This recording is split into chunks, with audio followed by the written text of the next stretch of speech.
Salut Thomas et salut à tous les autres. Ton JQ The Car Black est fini. On va revenir sur les plus et les moins, ce que j'ai constaté en construction et une petite impression finale une fois que le kit est fini. On va commencer par là d'ailleurs. Donc kit fini, c'est pas un poids plume, c'est pas un poids lourd non plus. On a ici 3 kg 800 et des brouettes avec une batterie de 600 grammes à bord. Donc ça nous donne quoi hein? Si on met une James Bashing 4S Lite à 400 grammes ou une Shorty, on sera à 3,6 kg. Ce qui est pas mal puisque le Hyperstar avec une batterie de 400 grammes était à 3,5 kg. Champion toujours dans le domaine, les Techno, enfin les anciens Techno, à 3,2 kg et des brouettes. Donc c'est pas trop mal, mais considérez que partout on a du bel alu, du carbone. L'engin donne un look léger, mais n'est pas si léger que ça finalement, dû notamment au gros cardon avant, aux grosses cales de train et à l'empilement de rondelles, de cales, de vis trop longues, d'écrous nil stop quand même de l'autre côté, etc.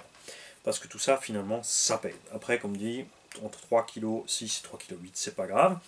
Bon, en compète, ils ont tendance à redescendre un petit peu parce qu'ils utilisent des moteurs courts. Alors, on s'en fiche. On utilise un moteur de 74 mm, 2200 kV.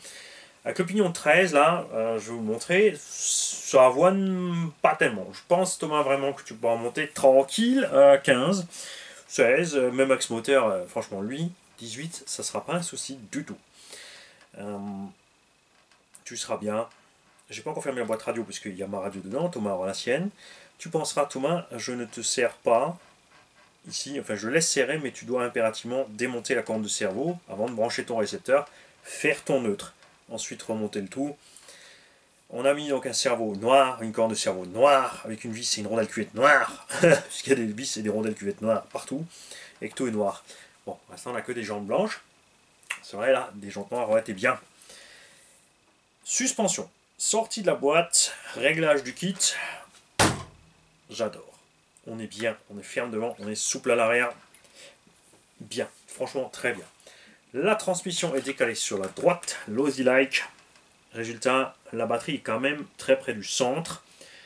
Donc au point de vue équilibre, c'est vrai que comme ça, tu te dis bon, moteur 350-400 grammes, cerveau 50-60 grammes. Donc on est plus lourd de ce côté que là. Mais c'est quand même relativement au centre. Et là, par contre, c'est éloigné du centre, donc la balance est pas trop mal. On a le récepteur fixé là, et ça c'est une donc de mes premières critiques. Alors ils ont prévu, tu vois, tu as 4 petits trous sous le châssis pour que tu te fasses une patte toi-même, mais dans le style engin de compétition, tu vois, bonne gamme, on aimerait qu'une plaque soit fournie avec de quoi la fixer sur ces 4 plots tranquillement, et ensuite toi c'est sûr que tu vois comment fixer ton vario, si tu le colles, si tu le réalises, ce que tu veux. Là il n'y a rien du tout, donc moi j'ai fait une petite plaque, c'est du PVC look carbone, comme ça va avec le reste, tout simplement point de vue esthétique. Rien, absolument rien n'est prévu pour guider les câbles vers la boîte de réception, et c'est toujours couillon quand tu as le récepteur à l'opposé d'un des éléments électriques. Vu la place dont on dispose sur ce châssis, moi j'aurais bien vu le cerveau couché, récepteur devant et vario au-dessus. Surtout les nouveaux varios de compète sont très légers, sont compacts, ici ne dérangeraient pas. Point de vue laine d'Acaro, tu peux largement faire une bosse dans la carreau pour le mettre à l'aise, lui mettre de quoi ventiler là-dedans, pas de problème. Ça permettrait de ne pas devoir décaler autant la transmission et d'avoir donc vario, moteur, cerveau, récepteur sur un bloc. Tu enlèves 4 vis, tu sors tout ton électronique. T'enlèves 2 vis, t'enlèves ton moteur en plus. Alors, évidemment, à l'image d'Hyperstar. J'ai vraiment adoré cette config là-bas dedans. Bon, c'est pas grave, ça fonctionne quand même, ça marche très bien comme ça. Mais ouais, pas de passage de câble. Les gars de chez... on a même oublié votre nom tellement longtemps que ça fait que vous avez disparu.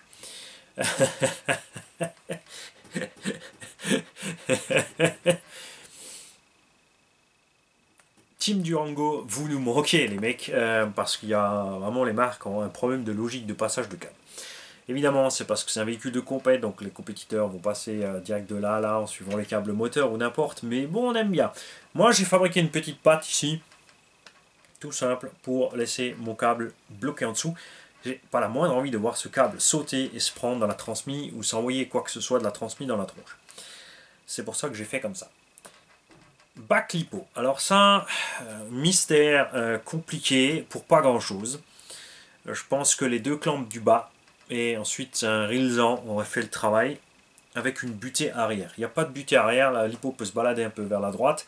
Donc ils ont intégré des butées dans le cache supérieur, mais elles sont vraiment contre le boîtier. Elles vont avec le temps amocher le boîtier, c'est sûr. J'aime pas ce système-là. Je l'aimais déjà pas sur le Hot Bodies. Je l'aime toujours pas ici. Ils ont livré des BTR trop courts pour se servir comme il faut de ce système. Ils ont filé les mauvais BTR pour bloquer les axes de train avant. Ils ont filé 2 BTR en trop à l'arrière. Bon, tu peux les utiliser devant, c'est cool. Et selon les sachets, il y a des vis qui ne sont pas la bonne taille dedans. Par exemple, pour les rails latéraux, on te dit partout de mettre du 3x8. Il y a 3 x 3x8 et 3 x 3x10. Mais 3x10, c'est trop long de l'autre côté, puisqu'il faut ici mettre des nil stop. Ça touche sur la boîte réception, donc ça relève la boîte, ça ne passe pas. Donc il faut mettre du 3x8 partout. On ne comprend pas l'intérêt des nil stop, puisque les petites bulles dans le plastique ici auraient fait le même boulot là et étaient à la même hauteur. C'est ça qui est assez étrange. Alors là, ils ont dû fraiser pour redescendre, pour pas toucher là, pour pas être dans le chemin. Ils l'ont pas fait de ce côté. J'aurais bien aimé qu'ils le fassent des deux côtés, parce que là, par exemple, le bac lipo, il est contre la bavette. C'est des petits détails, mais si tu es parti dans une gamme de prix plus élevée, et puis tu veux du... Hein, il faut aussi voir tout ce genre de petits détails. Globalement, point de vue des ajustements, de l'usinage, la ferraille, des noix, des diffs, tout ça, je suis pas, ça me plaît pas. Il y a des accroches, des points durs. Ça va partir, c'est sûr, ça va aller. Mais voilà, c'est pas ce qu'on attend de ce genre de kit. C'est un Obao là, 220 €, tu dis ok, mais même chez eux, les diffs, tout ça marche nickel. Ils ont en ce moment des problèmes de plastique, c'est certain, mais voilà, on n'est pas à ce point-là au point de vue des ajustements et tout.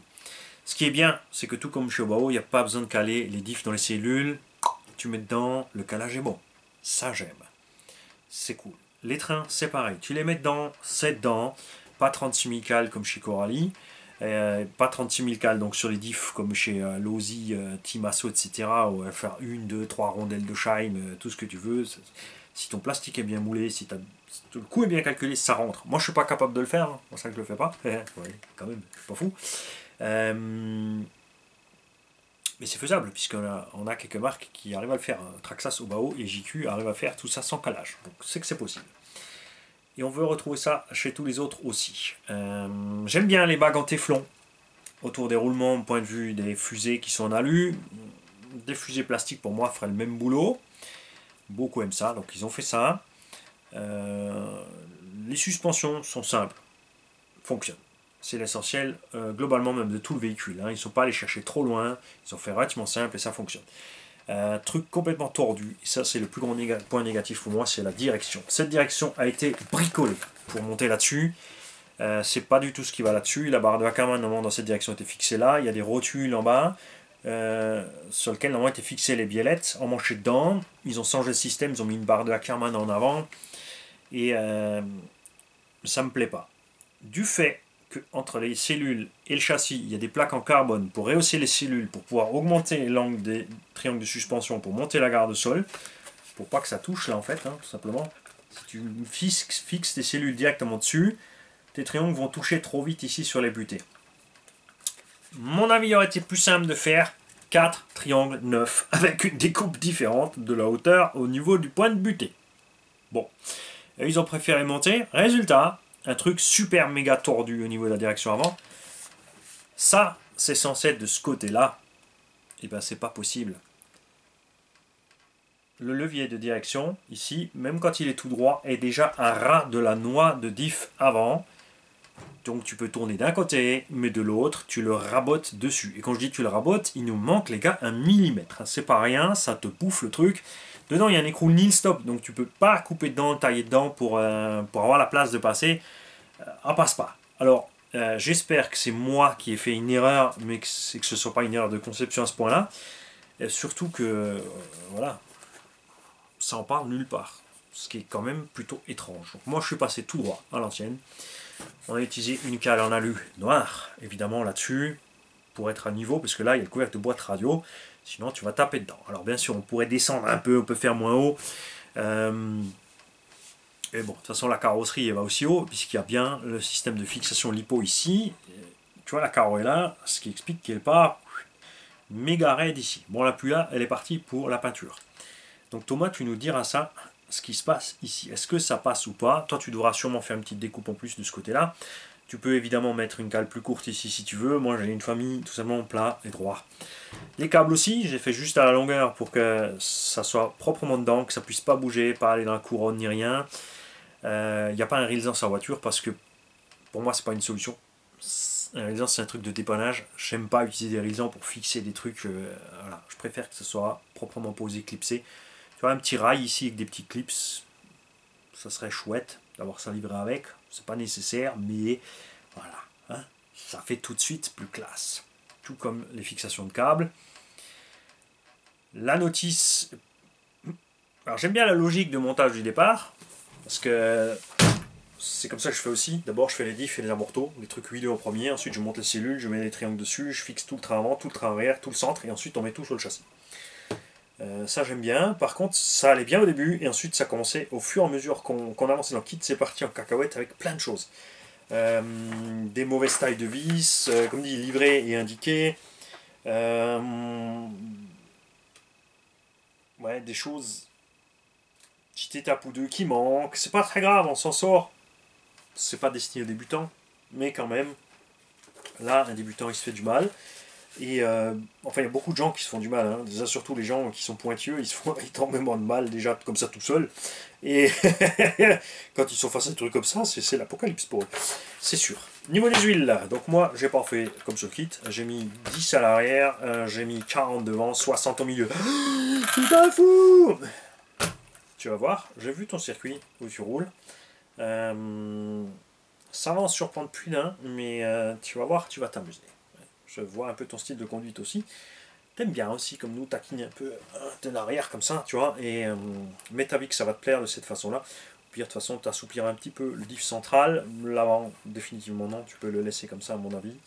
Ça posera pas de souci. Voilà. Donc,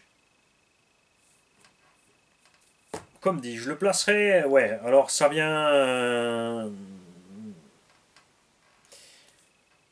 Tu vois, Team Magic au bas haut, pour moi, sont en bas de l'échelle parce que c'est des entrées de gamme pas chères. Tu trouves le Team Magic, le roller à 200 balles, le Bao à 220, les RTR à 320-340 euros en 4S. Bon. Alors le Bao pêche par les performances de son moteur. Team Magic s'en sort mieux. Team Magic n'a pas évolué depuis longtemps, il est là, mais par contre les diffs dedans, c'est une tuerie. La dentition des diffs est monstrueuse, ça tient. On a aussi, tout comme plein d'autres marques, problèmes de plastique en ce moment. Moi j'avais des Team Magic il y a une dizaine d'années, pas de problème avec ces caisses. Et c'est ce que certains ne comprennent pas. Quand je dis voilà, je suis pas content avec Obitech, t'es toujours en train de tirer sur Obitech. Mais les gars, j'ai un point de comparaison énorme.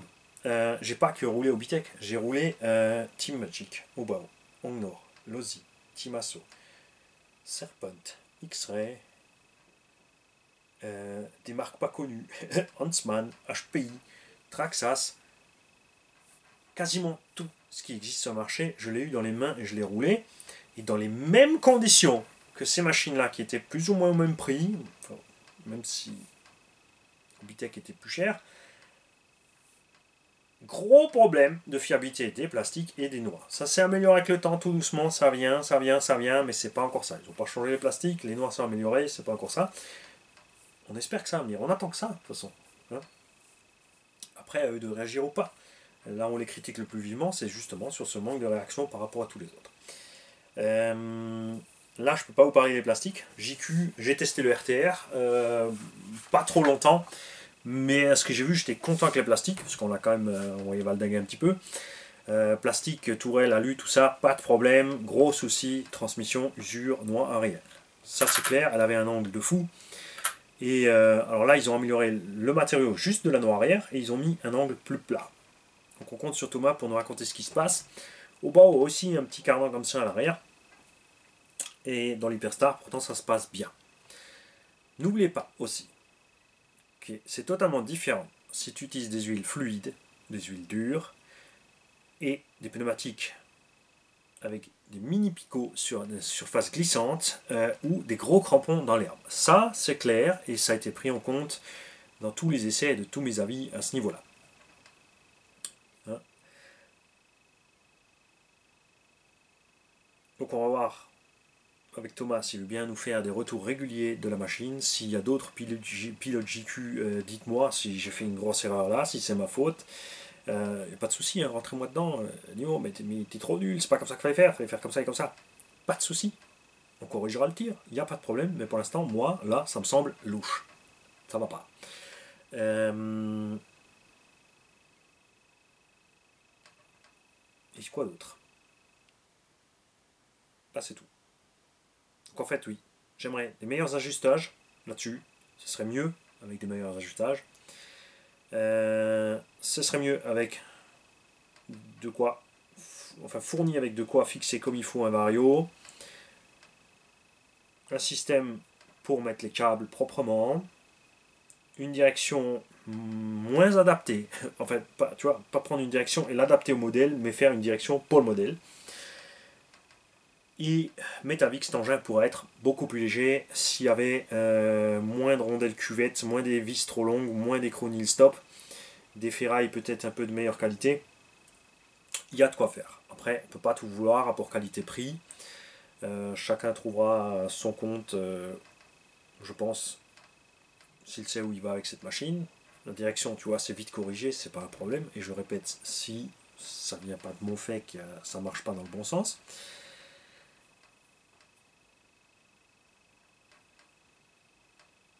Et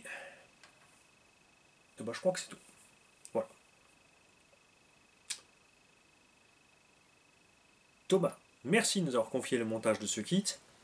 On compte sur toi pour les retours réguliers. Alors, ce serait top si tu nous les fais en vidéo et tu me les envoies par Smash. Comme dit, tu peux faire des petites séquences de 3-4 minutes. Moi, je les mettrai ensemble pour faire une petite vidéo plus longue. C'est pas un problème.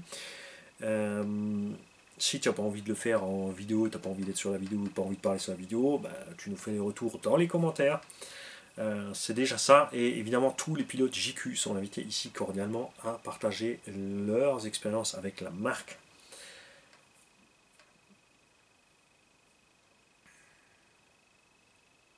Et je sais, pour vous, c'est fou ce genre de moteur. Pour nous, c'est tout à fait normal. N'en faites pas, il s'en sortira bien. Ah, stop, oui. Vous voulez mettre en route encore. Voilà. Donc le cerveau JXCLS HV 7346 MG. Largement assez rapide. Il n'y a pas de problème. Débattement, il faudra brider, hein, parce que la direction tire assez court. Et les gaz.